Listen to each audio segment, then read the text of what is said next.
Hi, Brendon, or at least I hope you get to see this. Jim White here. The last time I sent you a tape was in 2009. You had put out a challenge for people to send a video talking about 3 success principles. And I'm very pleased that my tape was selected, and I got to come to High Performance Academy for the first time as your guest. Thank you. It was the start of a long and productive relationship for me with you and your work. I also want to thank you for introducing me to Roger Love at the World's Greatest Speaker Training. I went on to work extensively with Roger and was fortunate to be in his first mentoring group. I'm very excited to learn about your new project. 2020 is going to be such a tough time, has already been a tough time, and the decade only unfolds with more chaos and conflict and divisiveness, as George Friedman talks about in his book, The Storm Before the Calm. Well, I want to be a part of the solution that helps make that transition positive for people as we exit that with new institutions and new paradigms by 2030.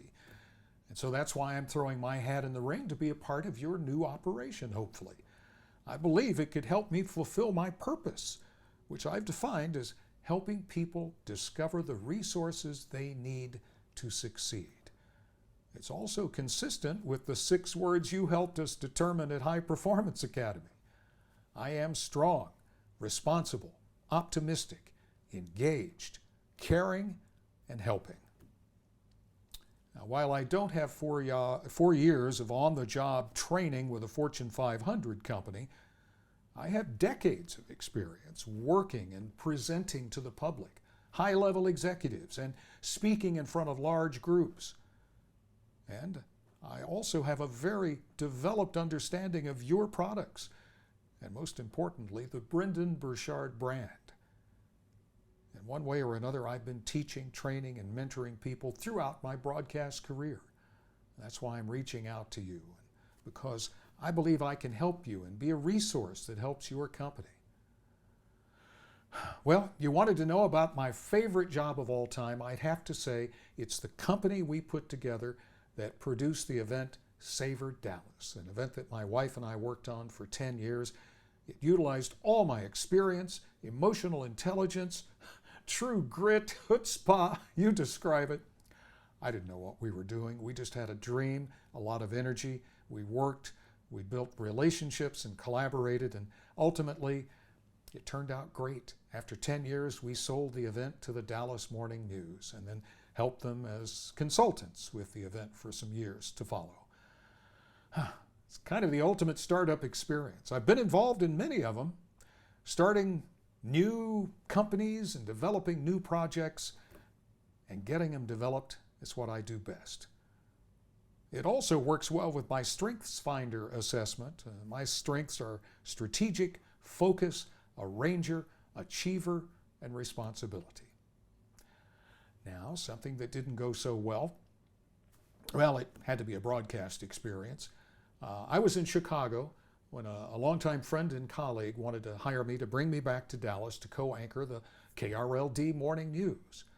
That's the most respected time slot on any radio station, a legacy news talk station like KRLD. I just couldn't turn it down. So I got involved in it, thought everything was going well. My co-host and I worked well together, great response, great ratings. And then one day I was called into the news director's office. He wanted to make a change.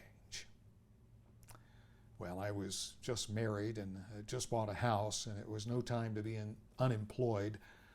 So I accepted their demotion and went to work for the Texas State Network, their agri-farm reporting network for KRLD.